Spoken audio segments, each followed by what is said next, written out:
Hey everybody, thanks for joining us for a very special Breaking Down the Game. We have a short mini podcast with my lovely wife, Dee R. Hi everybody.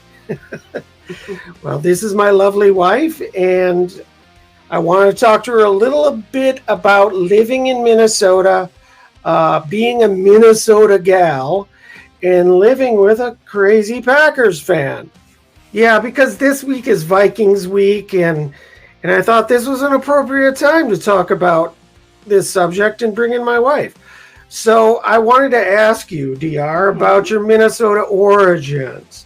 You know, you grew up in Minnesota, and I wanted to get your thoughts on what it was like growing up in Minnesota with the Vikings all around you. Did I have Vikings all around me?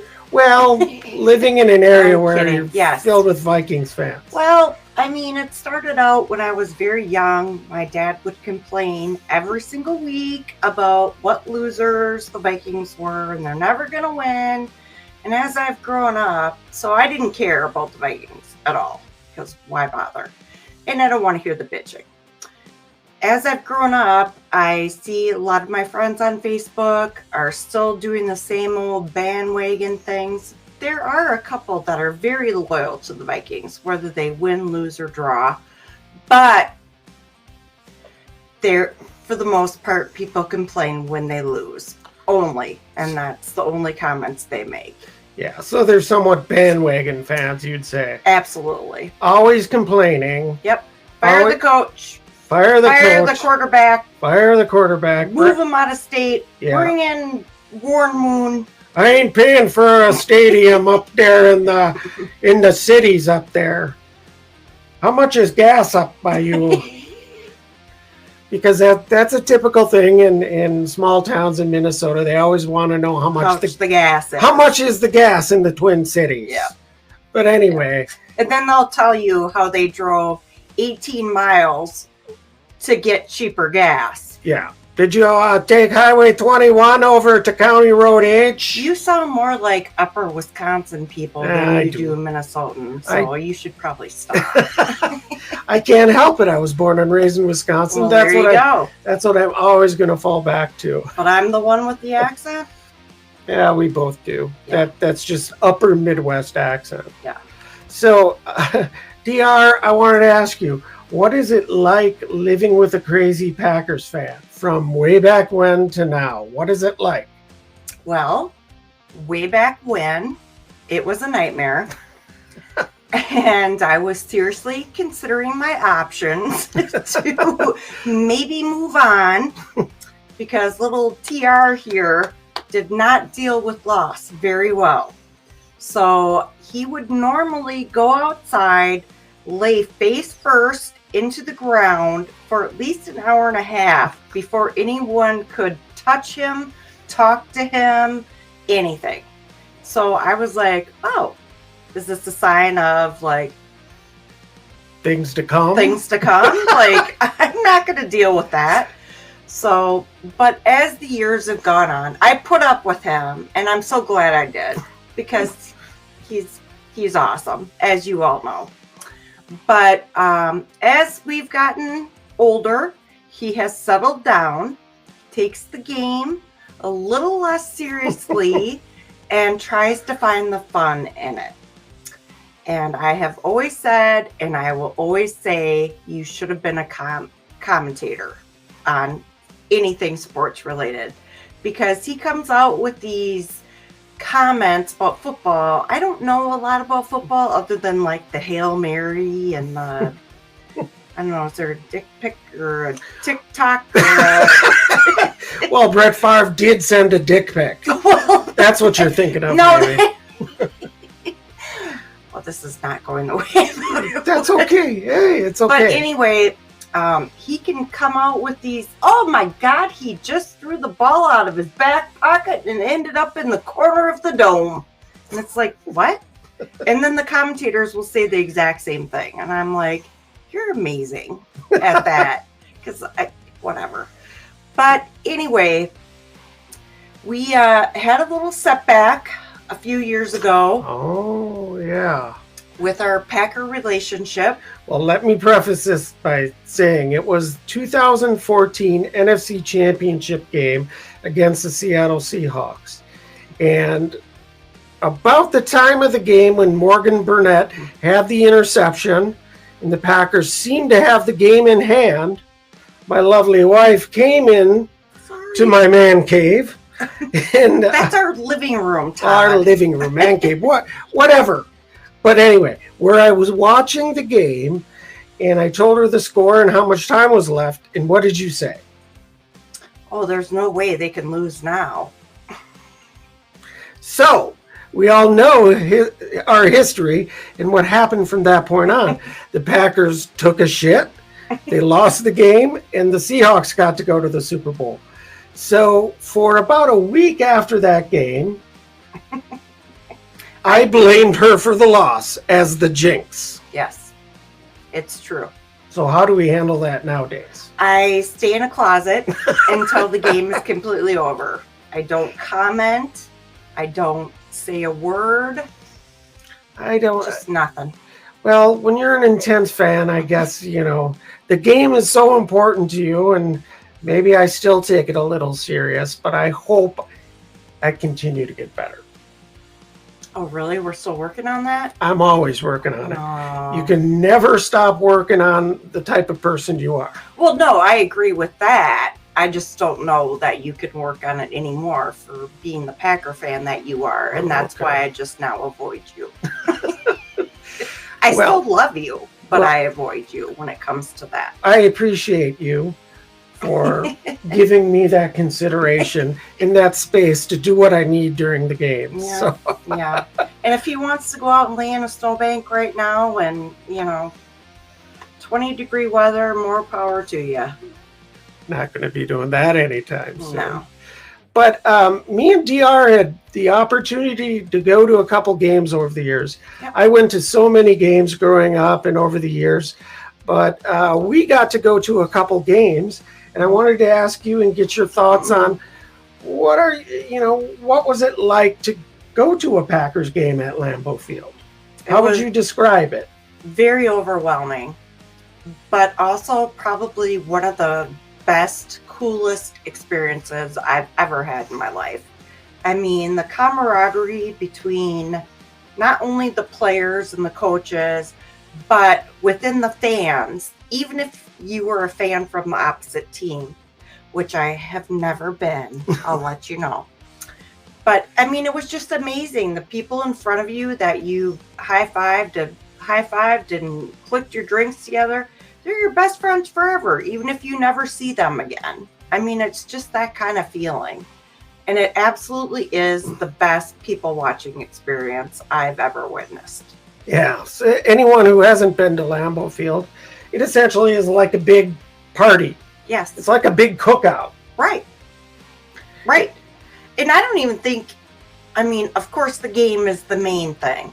But if you can't, for some reason, make it to the game, just show up in the parking lot. There's people everywhere cooking out, inviting people over.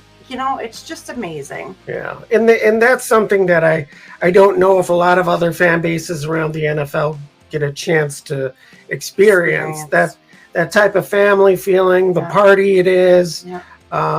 It's just a very unique place, and I think everyone should get a chance to go. And I do have to say as well, because TR and I did live in Wisconsin for 4 years? Yeah. Several places in Wisconsin, and the people there are just like that. I mean, it's like, how you always hear about a small town feeling? I mean, for the most part, I feel like that whole state is a small town feeling. People are kind and not in a hurry and willing to chat, and for people like me, I appreciate that because I'm a yapper. Yeah. But anyway. Yeah, and that's very true. I totally agree with you there. And Minnesota is similar, but it's a little different. It's different. Yeah, it's a little different. I would say that the people in Wisconsin, or the feeling you get, is more like soulful. And it's real. It warmth, feels real. Yeah.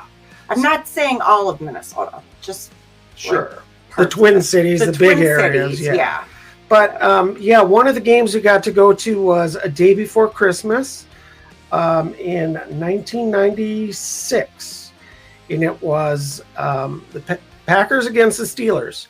And this particular game, both Dawn and I were a bit hungover. Mm-hmm. We were celebrating Christmas the night before, Mm-hmm. had a little too much, and we weren't feeling the best. Mm-hmm.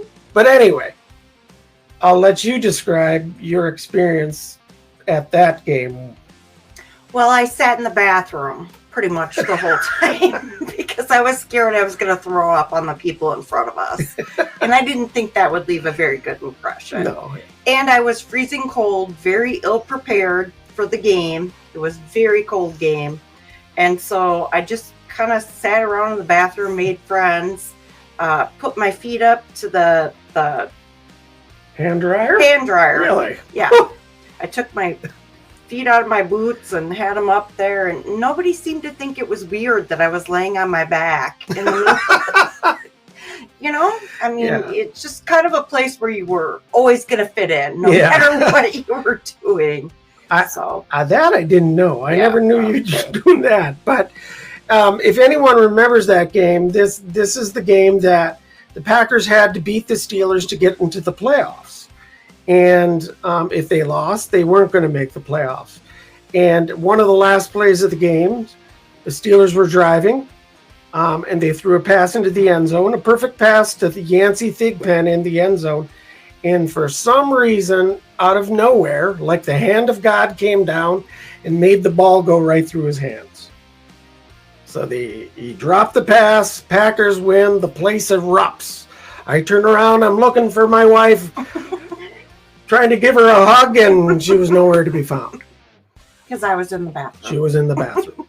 But little does he know that I was in the bathroom casting spells to make that happen. All right. Well, we thank you that. Yeah. We thank you for that. Just kind of makes up for my jinx, right? Yeah. But the other game we got to go to was a few year or two later. I fail to remember the opponent, but it was a December game, and it was an odd night where it was like 60 degrees outside, which is oddly warm for Wisconsin at that time of the year. Anywhere in the Midwest. And I think you had a lot better time at that game. Oh my God. I was having the time of my life. The two ladies in front of me were my new best friends, and drinking beer like it's wine and Aspen. Yeah. And no, it was just a great time. And it was so funny because I loved people watch. And most of the people at the game that I had seen previously were all like in layers of hunting gear, like the fluorescent, the camo, the everything. And then all of a sudden it was like they started taking off all their clothes, not into strippers. Not naked. At all. Yeah, just but all of a sudden they'd be in their fluorescent tank tops. And I'm like, yeah, take it off. Yeah, it was a good time. It was fun. That was a great game. We won. I remember that. Yes, we did win. God, I'm still racking my brain on the opponent. It's just when you've been to so many games there, they kind of all blend over time. Well, I should remember because I've only been to 2. But I don't remember.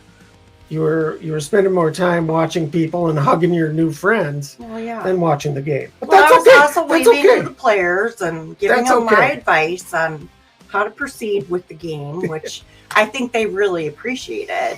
I'm sure. Yeah, I'm sure. Because the seats weren't like they're like 8 row. No, they're about 20 rows right behind the Packers bench. But you could hear them talking and yelling and swearing and spitting and throwing up. And we saw Brett Favre throw up blood. That we did. That was the Pittsburgh Steelers game. Yeah. And I've told that story before. But But those were great seats because you got to see pretty up close. It was awesome. It was really amazing. And I consider myself very lucky to have had that experience. Yeah. And to have had it with this little chap right here. well, Dee R, good. Thank you so much for coming Thanks for and talking me. to us about it. I know this was short, but We don't want to go on and bore all the viewers. And I could, believe me.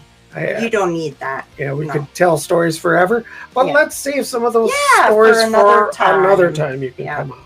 I'm gonna have to wear more deodorant because I'm sweating like crazy. It's the lights. I got the weeping armpits, so. Oh, that's a great view or a thought to leave our viewers on. All right. Well, happy holiday or happy New Year. Happy New I Year hope to you everyone. all had a happy holiday season. Yeah. And hope to see you again sometime. Thanks, honey. Love you. Thank you. Love you.